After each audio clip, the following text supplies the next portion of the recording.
Old Path in our study through the New Testament. We are currently in the book of James, and we make it to the 5th chapter today. I think I said last week that we would probably finish the book this week, but I am going to split it into two parts. The first part's really kind of interesting, and it really kind of, depending on who you read, if you read different views on this, there are some different takes that you'll see on two of the major parts of this, which I'll explain as we get into it. But what chapter 5 covers really in the first 12 verses is really a continuation of his thoughts through the 4th chapter. And there's always the question that comes up in this, and really I guess it does in most of the books of the Bible. It seems as though the way that most people read the Bible nowadays is that as though it was just written for the generic church, and as though it was written to the 21st century church in particular. And that's just such an insufficient way of looking at the text. But again, if you're only teaching or not even teaching, but if you're preaching on a few verses here and a few verses there because you're wanting to deal with it as a topic, you're going to lose so much of really the original intent of the context.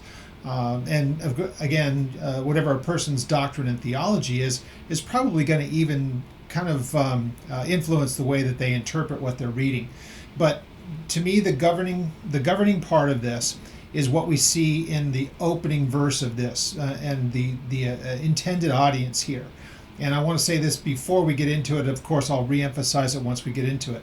But when he's referring to the those of the 12 tribes who are scattered abroad, it gives the impression that what's being written here is abroad would be outside of the nation, and at very minimum, well outside of the area around Jerusalem where the religious leaders who had caused that such intense persecution really didn't have as much power.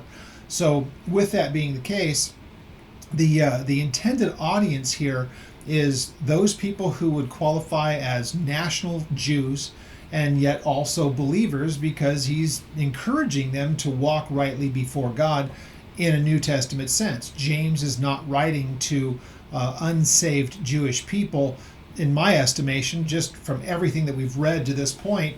It is to write to the faithful Jewish believers that are in the world, and also perhaps those who identify as believers but are not conducting themselves in any way like that. And so there is some stern caution that you have in the 4th chapter. And again, if you're writing this to the unsaved, then that's not what the rest of the book has been dealing with. What you might be finding, and again, how did all this information come to James? And is this kind of a blanket statement of all who are there? Of course it doesn't. I don't believe it works that way at all. This is written to a whosoever, and based on a few different things that must have reached James's attention, there are things that are taking place among the church that have to be addressed. And that is really the continuation that we see here into the 5th chapter in these opening verses. So it is with that in mind that I would view this from everything that we've read in the context, starting with that first verse, and how he puts himself as being part of it and as part of these people. When he talks about we and us, clearly he's not an unbelieving Jewish man. He's a believing Jewish man. But the cautions would give the impression that among their ranks who identify as Jewish believers, there are those who are operating in such a way that they need a very, very stern warning given to them. So I don't believe he's writing to Gentile Christians. Of course he's not, because he's talking about to the 12 tribes scattered abroad. So his audience is very, very unique. And clearly the arguments that he will be making here in these first verses here, a continuation of chapter 4, because there were a lot of cautions there as well. The arguments that he would make, you're not making to a secular audience, and I'll point that out, because he mentions the God of the Sabbath and how they're mistreating people by not paying them their wage daily. And so there's an obvious reflection of what's in the law and what was expected of them. So we'll get into all of those here in just a little bit. The second part of it, the controversial part, is in the second half of our text, where he starts to mention the day of the Lord. And so there's going to be some interesting takeaways from that as well. And I want to just put this out there and get it out of the way right up front. I believe that James has a complete understanding of eschatology in this matter, but I believe that he, like Paul, doesn't understand the timing of it, really, nor do we. We just know that the return of the Lord, if you're of that view, that it's an imminent event, then it can happen at any moment. Now, there are people who would believe that the church is intended to go through the entirety of the tribulation, and I don't believe that. And I do see what I see written here from James. I would believe that he is not also one who believes in the church having to go through the tribulation, because if he did, and if he's speaking about these as being future events as far as the day of the Lord and not just some localized judgment at Jerusalem, then he wouldn't make the arguments that he did, because that would place them squarely in the day of the Lord or during the tribulation. And I'll make all of that clear as we go through this. Now, I don't expect everybody to agree. That's fine. They can disagree, whatever. It doesn't bother me one way or the other. But I'll just lay out what, as I read this, given the context of it, what makes the most amount of sense. So we'll remind ourselves of one last thing. James would be familiar with what Jesus had to say when he was speaking about the matters that would be taking place in Matthew 24, when there would be the destruction of the temple. There was a near and a later fulfillment of this. And so we do know that the temple was ransacked and burned, and the whole complex destroyed at the hands of the Romans in the first century at around 70 A.D. James, writing before those events, I believe he's talking about the near fulfillment of this, but when he starts to talk about the day of the Lord, that is much further down the line. And his caution to these people that are being cautioned is looking for that matter of when the Lord will ultimately be the judge of all these things. And I believe he's talking about these in an eschatological sense, because if he's only talking about the near run of this, then down the road, what does it matter to people who may be abusing other people if the judgment that he's saying is upon them and coming to them is only for that time? Well, what about everybody after that time? It just doesn't seem to fit the context, nor would it fit in the way of it being a caution that really should be a caution that goes down through the ages. So we'll pick up on that as we go through this. So with that being said, he wants to tell them in the first opening verses, the first 3 verses, he points out to them about the depths of the corruption that there is, and that everything that they have put their trust in, these rich people, is about to be taken from them by force. And it is already seen as a completed task. And so God has already said, this has already happened to you. You just don't realize it yet. So we'll pick up at chapter 5, verse 1. And we're going to make it through the first 12 verses today. Let's have a word of prayer and we'll look at the text. Father, we thank you for the time that we can spend in your word, and we thank you for the promise of the leading of your Holy Spirit to guide us through what it is that we read, that we may fully understand and comprehend what's being said. So we give you all thanks and ask, God, that you would open our eyes and our understanding to what we see here, and that we would grow as we walk with you and as we learn these things. May we make proper application where it can be made to us, and we give you all thanks in Jesus' name. Amen. All right, so there are plenty of things that we read from the book of James that have really good application for here and now for the believer. But that is only by way of application. I want to deal with just what was being said to the audience, and the audience is much different than the Gentile church of the 21st century.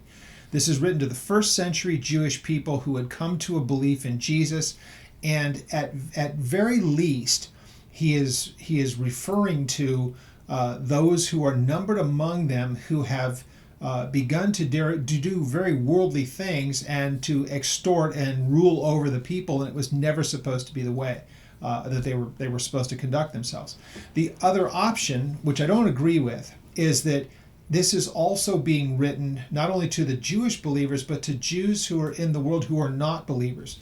The reason I have a problem with that interpretation of this, why would they read this letter if they're unbelieving Jews who don't believe in Messiah? This letter wouldn't matter to them. Even if it reached their hands, what do they care? So I just don't understand how there's the belief that there's the jumping between the believers and the unbelievers in the same letter, because those unbelieving Jews would not care about reading this, nor do they care about the extortion. They don't care about the group that is there. In fact, they would be their oppressors anyway. And so the idea that they would be addressed in this letter doesn't make any sense. So with that being said, let's go ahead and read. I'm going to read the first 6 verses because it changes a little bit. It does change from the oppressors to the oppressed, starting at verse 7 through verse 12. So it really splits into 2 parts. The first 6 is dealing with those who are doing wrongly and those who are the oppressors. And then there is the encouragement to those who are the ones being oppressed in verse 7. So let's read the first 6 verses. Come now, or come and reason this out now. Listen up. Come now, you rich, weep and howl, for your miseries are coming upon you. Your riches are corrupted, and your garments are moth-eaten. Your gold and silver are corroded, and their corrosion will be a witness against you, and they will eat your flesh like fire. You have heaped up treasure in the last days. Indeed, the wages of the laborers who mowed your fields, which you kept back by fraud, they cry out, and the cries of the reapers have reached the ears of the Lord of Sabaoth. You have lived on the earth in pleasure and luxury, and you have fattened your hearts as in the day of slaughter. You have you have murdered the just. He does not resist you. So the first part of this is addressed towards these people who have gained quite a bit, and they've done so through wrong means, and God has taken notice of it. So the first part is that judgment has already been pronounced against you.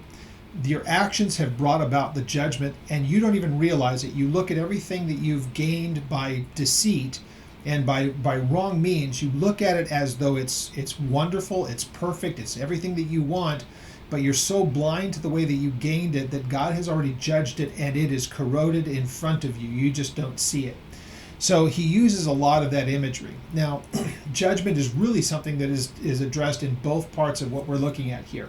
So God has made this judgment. Now, does that mean that it's too late, that they can't do anything about it? And of course, the answer would be no. They could correct these measures if they were to read this, to recognize their culpability and their guilt, and then take corrective measures. But independent of that, and if that does not happen, they're going to have to come to grips with it. God is going to judge. And he's already made that judgment. The only thing that would change that is a change in their direction. Because we know this is something that we know. As long as a person has breath, they can come to grips with what they've done wrong, and they can remedy that by coming before the Lord, seeking him for forgiveness and changing the direction of what they're doing, and not doing it any longer. So the first parts of this, so it says, come now, you rich, weep and howl.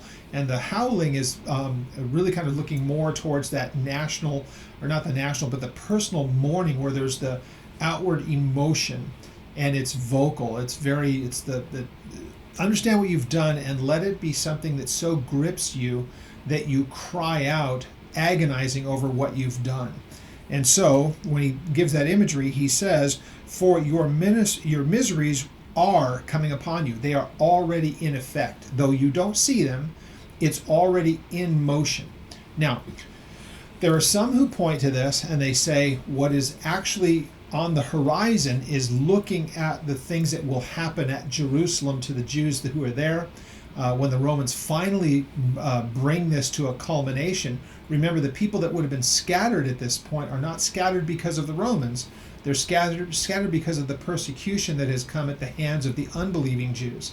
The ones who crucified Jesus figure, let's finish this off, and we'll go after the followers. So I've referenced this already. Acts chapter 8 tells you that the persecution became so heavy after the murdering of Stephen in chapter 7 that it really emptied out Jerusalem, and all that were left were the apostles. You can read that for yourself. It's Acts chapter 8. So it's not very hard for us to track. The earlier chapters show that there was great persecution that happened. Chapters 3, 4, and 5, you start to see that develop. By chapter 6, there's dissent that's happening among the people, and so there's all kinds of turmoil to the point where Stephen is preaching and they kill him. And so the first of the martyrs that we know of in the church, Stephen, is put to death. Paul, or Saul of Tarsus, as we knew him, as we know him at that part, is now starting to become someone that we know about. And he's involved in this great persecution that takes place. That's chapter 8, after the stoning of Stephen, in chapter 7. That's when we're introduced to Saul. And then by chapter 9, he's on his way to Damascus to pursue after the Christians. That's probably, I believe, one of the segments or one of the groups of people that are mentioned as being those who are scattered abroad. If Paul's going to go after them all the way to Damascus, then clearly they're no longer even in the nation of Israel. So that gives us an understanding. I think that's a parallel that helps us to understand when James is writing to these people, what are the things, what are the elements on the ground. It's everything after chapter 8 of chapter 8 and after is kind of the era of time that we're talking about. So he says to them, there are miseries that are coming upon you. They have already been realized at the persecution that's been taking place, and maybe some of these people are also the persecutors while trying to claim to be part of the belief, but later on it will happen at the hands of the Romans. So two separate things: the persecution of the church at the hands of the Jewish leadership, but the Jewish leadership themselves will end up being persecuted, and Jerusalem is going to be sacked, and those who would be in any ways in opposition to Rome can expect the same kind of problems. So perhaps these rich people here who are operating as though they are worldly are about to have their world changed, like they are changing the world for some of the people here that are spoken of. So he says this in verse 2, your riches, they are corrupted. This is after saying that your miseries are coming upon you. Everything is already active, and it's going to have a culmination if there's not a reverse of course here. So your riches are corrupted, and your garments are moth-eaten. That which you look at in the mirror and you think it's so beautiful, the wardrobe that you have, if you could really see behind the scenes as God sees it, because it's already judged, it's as though it's been moth-eaten. Your gold and your silver, they are also corroded, and their corrosion will be a witness against you. That very thing that you thought you put so much confidence in, it will be a testimony against you. Those things that you had so much faith and trust in, when they're ripped away from you, will show just where your allegiances were. So they're going to be a witness against you, and they will eat your flesh like fire. You have heaped up treasures in the last days. Again, imagery. Everything that you've trusted is going to consume you. You won't have anything left, and you've heaped up everything that you think is going to see you through the rest of your life. It is heaped up for these last days. Now, there are some people who look at this and say these last days, is that the last days of their wealth, because the Romans are about to take it, and in very short order the Romans are going to come, and everything that Jews would have is going to be ripped from them, because they will be seen as enemies of the empire. There's the potential for that, and it would be something that would certainly be realized at the hands of them. But it does give the impression also, when we start to read the next section of this, starting at verse 7, that it's looking to the day of the Lord as we understand it, and as it is still future to our times. Now, if you're James and you believe, like Paul, that the Lord's return is an imminent event, we know that from 1 Thessalonians 4, we who are alive will be caught up with them. That was when Paul was saying that I expect that this will take place in my lifetime. I believe that he is clearly talking about the rapture of the church, and felt that it would happen in his lifetime. So before the end of the first century, long before the end of the first century, he was expecting it to take place. I believe James is in that exact same place. They didn't think this is going to last 2,000 years.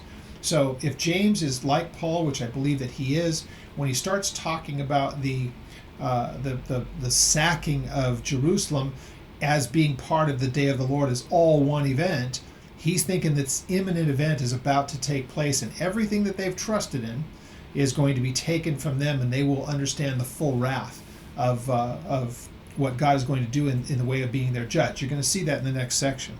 So he says, now indeed, here's part of the reason. You've attained all of these riches and you have attained all of these things, and yet they're going to betray you. They're already taken from you.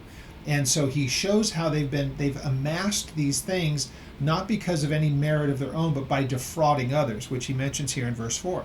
Indeed, the wages of the laborers who mowed your fields, which you have kept back by fraud, they cry out. Let's do the first part of that. Is a part of the law is if you were to hire somebody, and there's a number of places you can find this as you look back, the law through Moses to the children of Israel, that's why it's not to a secular crowd, that understanding that at the end of each day, you were to give the person that had done the labor, you were to pay them. You don't wait till the next day to pay them. You pay them on a daily basis for the labor that they have rendered to you. So in this case, these people who have done this by ill-gotten gain had hired people and then held back their wages, had not done in accordance with the law. And that is a problem where not only have they wronged their neighbor or their countrymen in this case, but you've also wronged against the law. You have violated the law that God had given that was incredibly specific. And the second part of verse 4 helps us to understand just how serious a matter that is. And the cries of the reapers, those people who have done the work, they have reached the ears of the Lord of Sabaoth, that the Lord of hosts.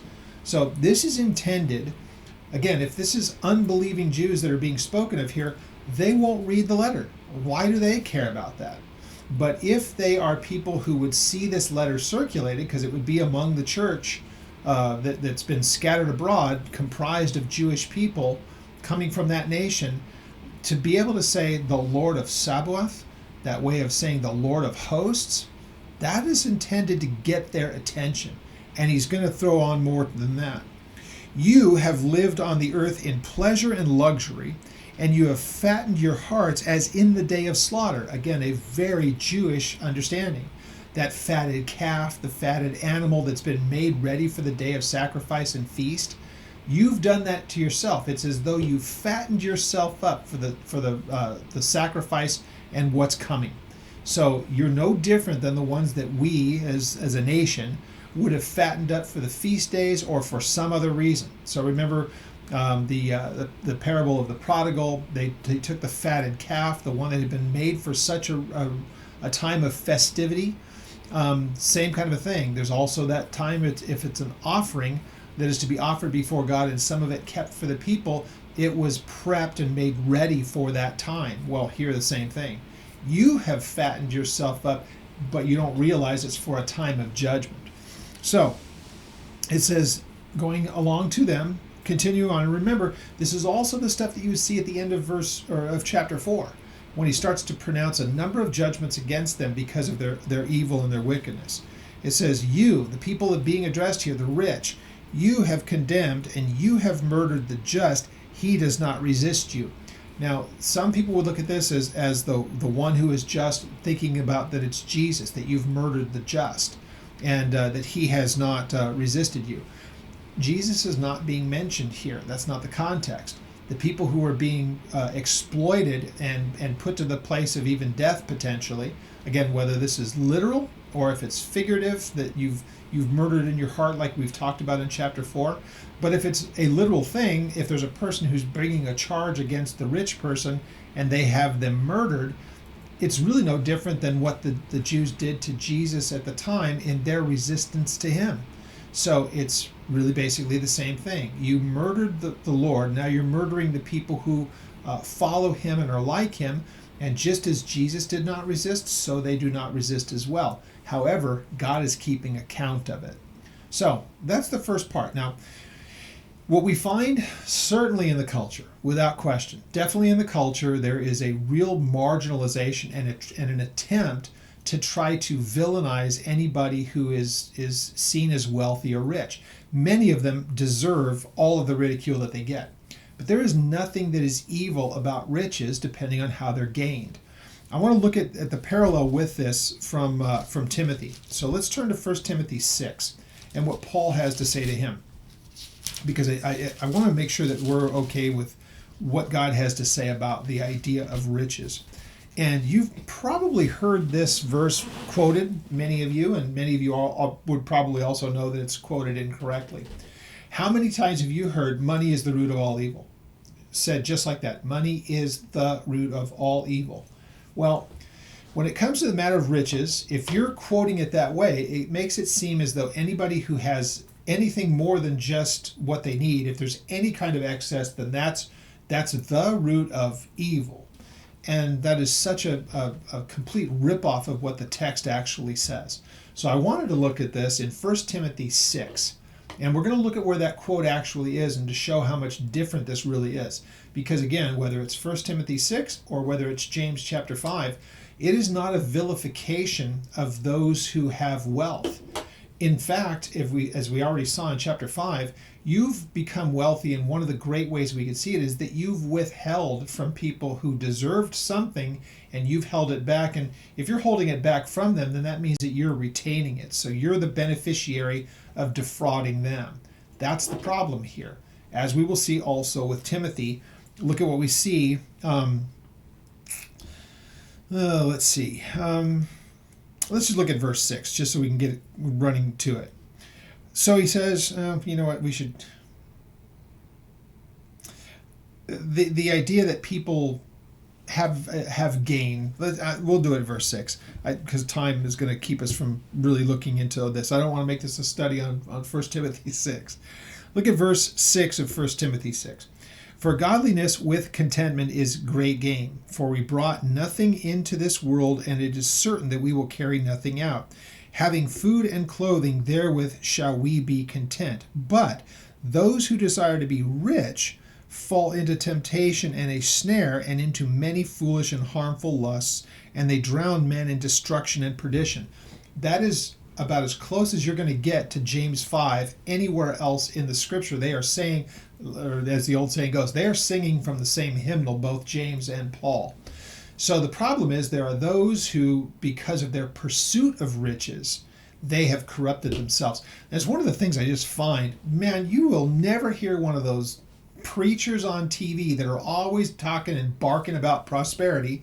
They're the rich ones in the bunch. They're always the ones telling about give money to their ministry, and they'll end up, the people giving are going to reap the rewards. They're just thieves, the guys that are doing that. The whole word faith movement is a blight on the church. Just let's be honest. So these are the people who think that somehow if you've got a lot of money, it's somehow a show of godliness, where it's anything but. They're frauds. And these are people who are extorting people with the promise of something down the road that God's going to obligate them to by giving all of their money to these ministries. It's just wrong. So here's what he says. Look at verse 10. Before you read it, how often have we heard it? And if the way I said it earlier is the way that you've always understood it, money is the root of all evil, this is where we find out just how wrong that is. And it's usually said by people who are just trying to vilify the rich. Look at what he says in verse 10. For the love of money is a root of all kinds of evil, for which some have strayed from the faith in their greediness, and it has pierced them through with many sorrows. And then notice what he says here in verse 11, but you. So by contrast to those people. So it's not the money. The money is neutral. The wealth and the accumulation of things is neutral. It is the pursuit of those things, it's the love of those things, which get in the way of what they should be pursuing after. It is one of the roots of all kinds of evils, but it's not the only root. There are plenty of other things that people who have no means and no riches can get into all kinds of other evil things as well. So money's not the root of all evil. That's just foolishness, and it's just a complete... It doesn't even stand up to just a little bit of basic common sense and scrutiny. There are so many different ways that people can get into evil things, but in context, Paul is warning against people who make riches somehow an evidence or a proof of God's approval. It's just one of many things that Paul deals with as he talks to Timothy. So context is everything. Read the verses before and after rather than just one verse and then just even massacring it the way that some people do by making it say something that it doesn't. So here, whether it's James or whether it's Timothy, are looking at a particular group of people who have extorted and they have defrauded people, and in the process of it have corrupted themselves, and they're going to be facing judgment. So back to James. Money, possessions, wealth, all that stuff is completely neutral. If it has been made by the person, or if it has been earned by the person, and it's been done rightly and honorably before God, and he sees fit to prosper those people in fabulous ways, look, that's neither here nor there. It's not my business. It is one of those things. God has chosen to bless them, and they are standing rightly before God. Let them be as rich as they can be. That's fine. It hasn't been gotten by any fraudulent means, so it's not evil. So back to where we are here. Therefore, now he's talking to the faithful, because it's not the rich, corrupt people that need to be patient.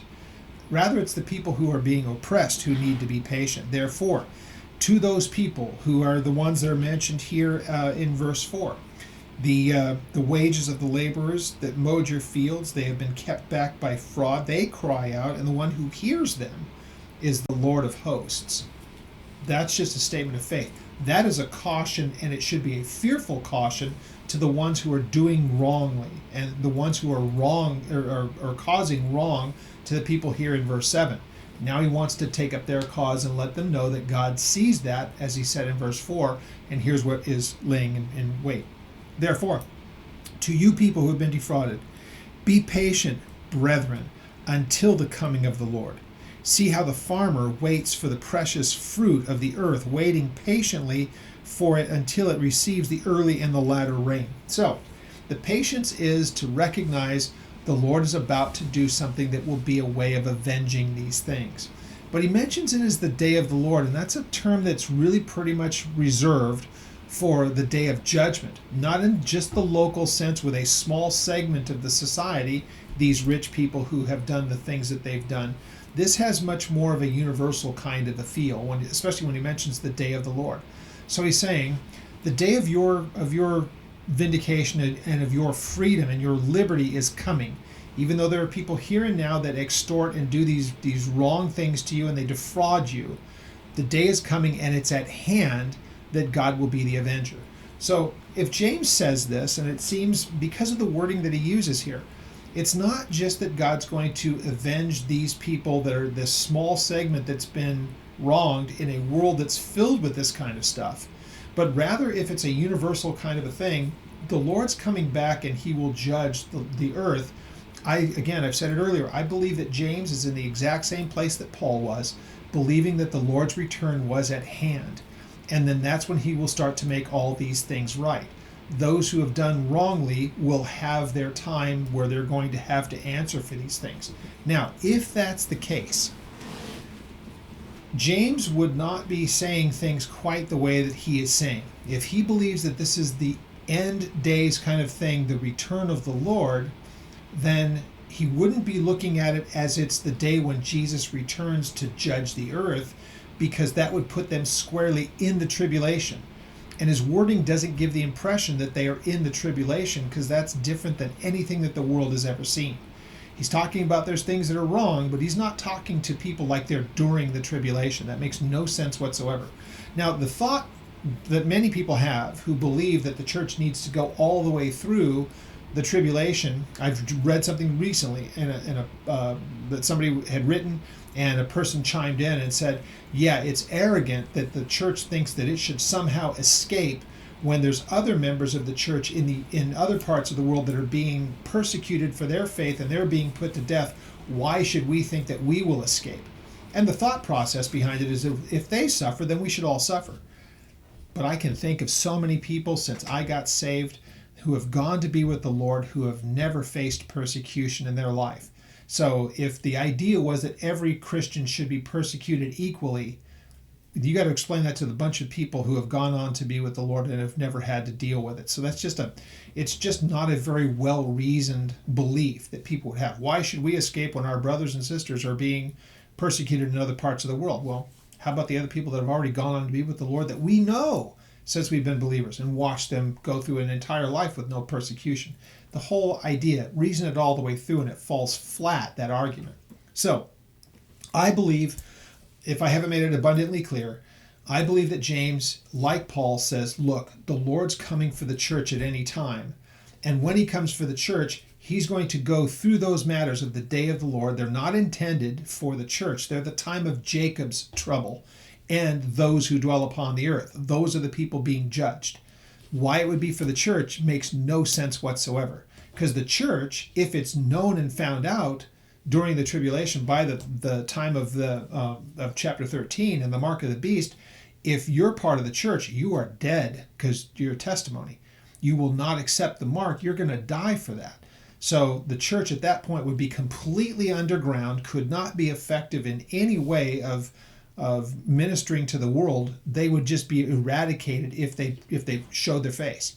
So just the idea that God would need the church to go through that when he has the 144,000, the proclaiming of the angels in heaven, the witnesses, all that stuff, the church doesn't need to be present for this. God can evangelize the world, and it is the time again of Jacob's trouble and those who dwell upon the earth who have rejected him, not the church. You don't find them mentioned in there.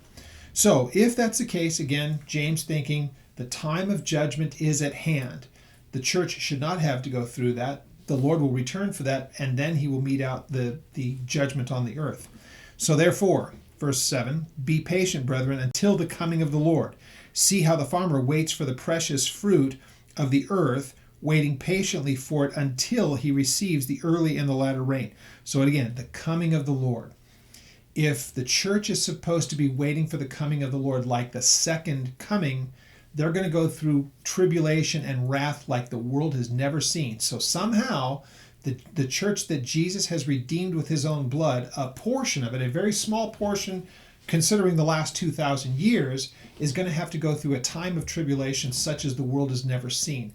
Makes no sense whatsoever. While the rest of the church, anybody that's died before that time, they've escaped all of it.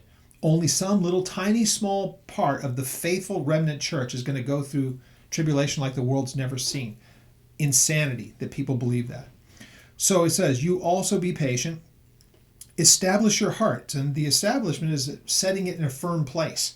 Let it not be movable. So establish your hearts, for the coming of the Lord is at hand. So if the return of the Lord is an imminent event, that day's already known when the Lord's going to come back. It's going to happen 3.5 years after the abomination of desolation. So if the return of the Lord is at hand, then that would have to mean it's an imminent event, which means that it's at the end of the tribulation. Do we really believe by what we've read here that we're supposed to understand that James has made it all the way through the 7 years of the tribulation, and they're just waiting for the second coming of Jesus? That makes no sense in context here. Unless, of course, you're saying, well, the day of the Lord isn't about the end of times. It's the day of the Lord when he's going to mete out punishment and the judgment on the people of Jerusalem. Well, but these are the people scattered abroad. What do they care? It'll affect them perhaps, but nothing like it would be in Jerusalem. So again, it just doesn't make sense. The day of the Lord is always speaking about a future event. We've not seen it yet. So, verse 9. Do not grumble against one another. These are just now, he's starting to put out some very simple things, still somewhat related, but now this is the conduct within the church. Grumbling against one another, and by grumbling against one another, you do that only because you've made a judgment. You've done something, in my estimation, that is worthy of me calling you out in a public sense, grumbling against one another, backbiting and slandering and all those kind of things. So don't do that against one another, brethren, lest you then be judged as well. And this goes along almost like what Jesus had said in Matthew 7. Don't judge, lest you are also going to be judged by the same measure, is really what's being said there. And that doesn't mean that we are not supposed to look at the fruit of things and make judgments and make discernment of those things. Because read the rest of Matthew chapter 7 where he says that. He gives you a number of different things where he says you're going to need to make a judgment on those matters. False teachers, wolves, knowing them by their fruit, well, you're going to have to make a judgment to determine the fruit. So it's really the matter of looking at the fruit and making a judgment. We don't even need to worry about what's going on in the hearts and the minds of people. That's his thing.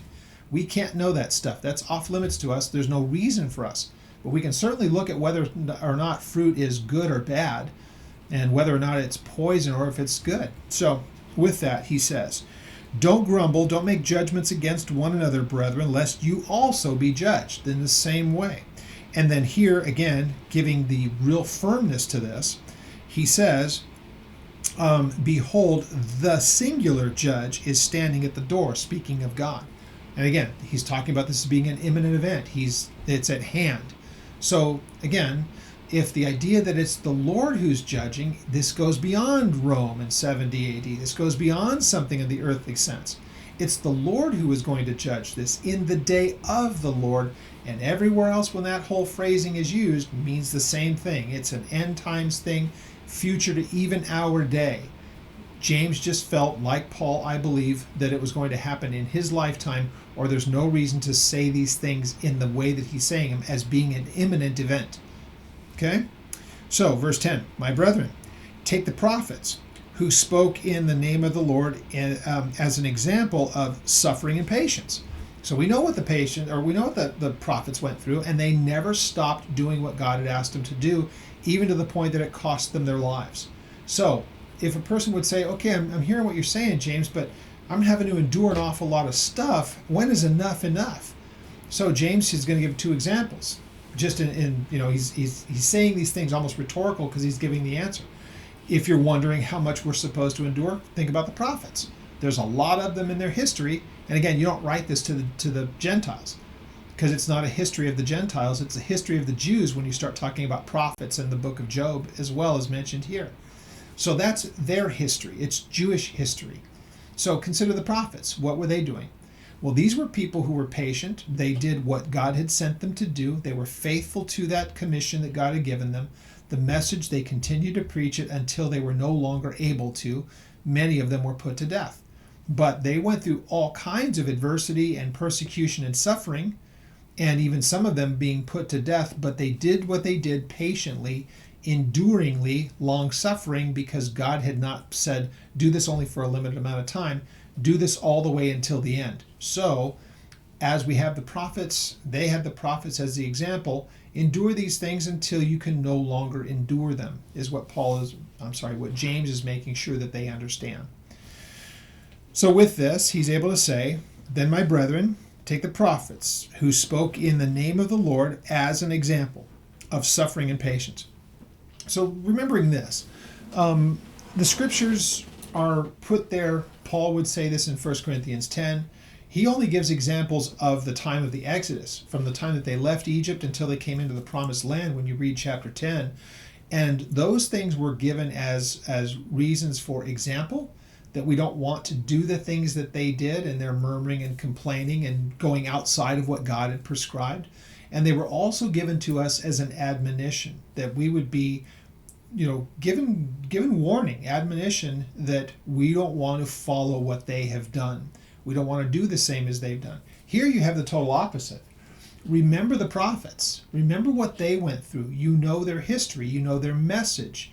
You know their audience. It was always going to be Jewish, but it was just at different times. So God would have something he wanted said directly to the nation. So he would raise up a prophet, and they would go to the people, and they would say what God wanted them to say. As is human nature, no one wants to hear that what they're doing is wrong, not even caring that it's God who's giving the message.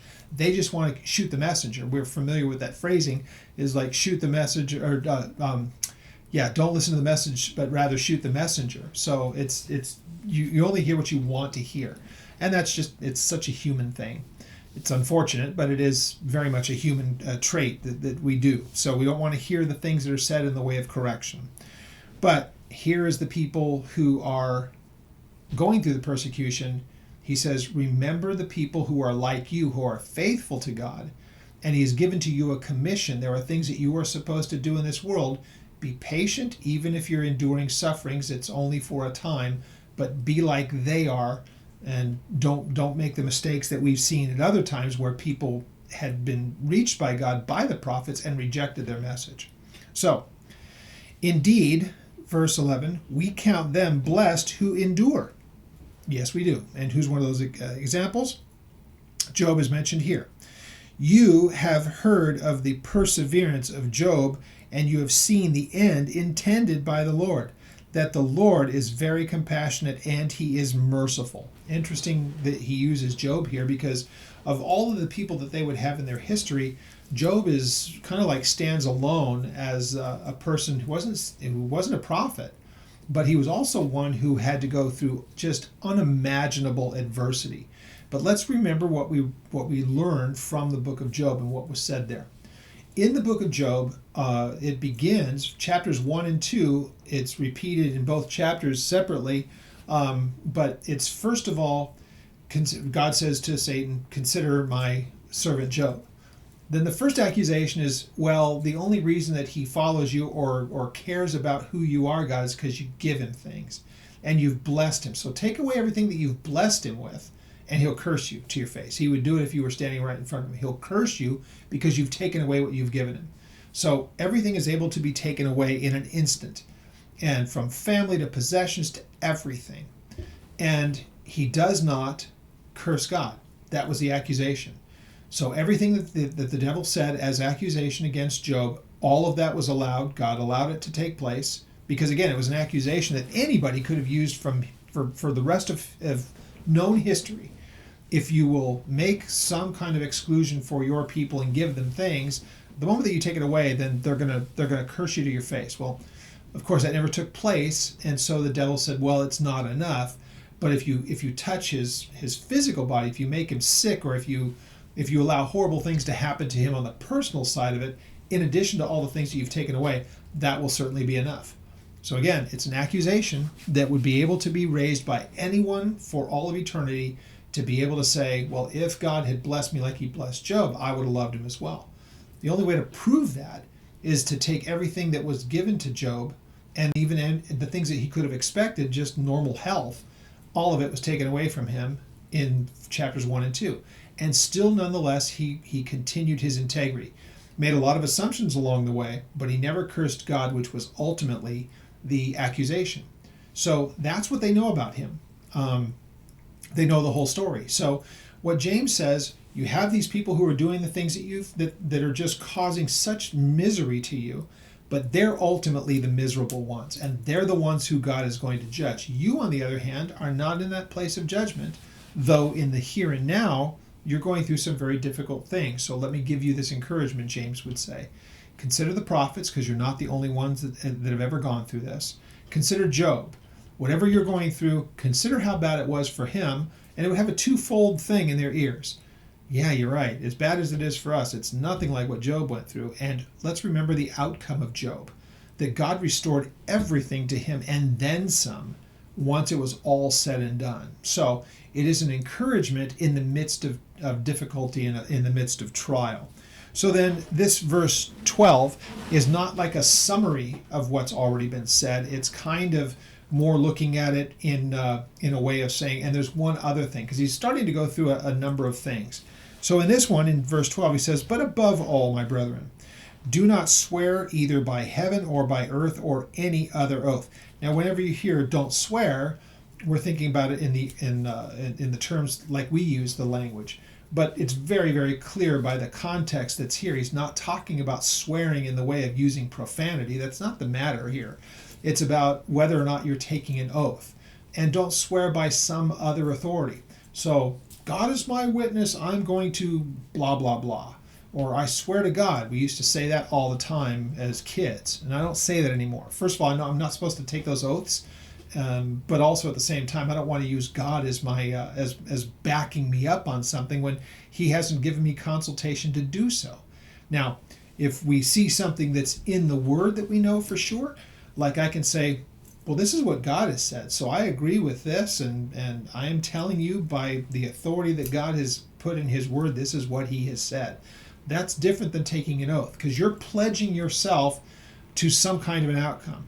So when you say something like I swear by whatever authority, by heaven or earth, is what's mentioned here, where he says, don't swear either by heaven or by earth or by any other oath. don't pledge yourself to doing something. Here instead, let it be this. Let your no be no. Let your yes be yes, rather, and your no be no, lest you fall into judgment. Because if you're just saying, I will do this, I'm not putting any authority to it, I'm not doing it by any other thing, which might, then I'm accountable to them if I don't follow through. I have to stand on my own merit, is what's being said here. And so this is all very practical. Again, but remember, the examples that are given here are very, very important, that it's not only written to a Jewish audience, but these are really matters of integrity that he's mentioning here too. So the idea that we would obligate God to something that he hasn't obligated himself is so far outside of things. Don't swear that way. Don't make oaths or take oaths that you will do something and then ask God or some other agency outside of yourself to be the one who backs you up, because they won't. And then you have just proven yourself to be untrustworthy, and you've taken an oath, and God would say, I'll hold you accountable for using me in the process. So stand on your own 2 feet. Let your yes be yes, let your no be no. Let you be the one who stands behind the things that you pledge to do and make good on them. So that's the implied part of this. You don't want to be one of those people that says one thing and does another. Have some integrity. Do things that, in the way that you say that you'll do. Make sure that you follow through with those things. So what we get to next is another one of those verses that are so often misapplied and not handled properly, which is verse 13. Is anyone among you suffering? Let him pray. Let him pray. Is anyone among you cheerful? Let them sing songs. And if anyone among you is sick. This is one of those, again, really misunderstood passages that there's nowhere near the kind of time that we need to dedicate to it. So I want to save this for the finishing out of the chapter that we'll do next week. So for here and now, what we have in this part of chapter 5, again, 2 parts. Let's just summarize it real quick, and then we'll be done. The people who have been scattered, I believe, because of the persecution that we have detailed, as I mentioned, chapters 7, 8, 9, that's the whole genesis of it, has really scattered the church into a number of places. But now they're in those other places. There are those who had left because of that persecution. Again, unbelieving Jews would not be sent out as a part of that persecution, nor would they be the readers of this letter. So there must be people numbered among the people identifying as Christians who are doing all kinds of things that are completely ungodly and unlawful. And so those first 6 verses is telling those people, God has taken notice of it. The people that you are defrauding have cried out to God, and he has heard their voice. And you're going to have to give account for that if you don't repent of it. That's the implication. Then by verse 7, as God is dealing with those people and will be dealing with them soon, however long that is, you be patient. Remember, we have a history of those who have gone before you that God has raised up, and there is an obligation that we have to walk honorably and rightly before him. And there is the encouragement to them. So he finishes by saying, and by the way, whatever your pledge, whatever your oath, make sure that you're the one who backs it. Make sure that your name is trustworthy. Don't try to obligate God to something that he hasn't obligated himself. Stand on your own 2 feet would be kind of a good way of considering this, because the last thing that we want to do is indenture someone else by saying they will back me on this. Let your oath be your own words. Let your yes be yes and your no be no. Now, I've said a lot of things in this, and if you have any questions about this, love to hear from you. You can do so through the ministry's website, which is oldpaththeology.net, and there's an email form that's there. You can ask any questions, or you can do so through the YouTube channel. We have all of those available to you as well. You can just make comments there. If you're a person who does believe that the church goes through the tribulation, and you're maybe, if you have questions about it, you're maybe not totally sold to that idea, I'll be happy to discuss it with you. If you want to try to argue it and get me to believe your side of it, just save your breath. I'm not interested in doing it. A passage like we looked at today, I think, just really proves the baloney of that idea that the church would have to go through persecution. It doesn't make any sense in any variety of different ways. So, again, you might find people that want to debate that with you. Don't count me among them. I'll give my reasons why I believe what I believe, and if it's something that you're not convinced of, we can go ahead and discuss it all you want. If you want to argue it for the sake of arguing, again, I'm just not gonna participate. It's not worth my time. So if there's any other questions, again, with what I've shared here, please contact us through the website, and we'd love to hear from you. If not, we will complete the book of James next week and then move on to the epistle of, again, general epistle of 1 Peter. So we'll pick it up there next week.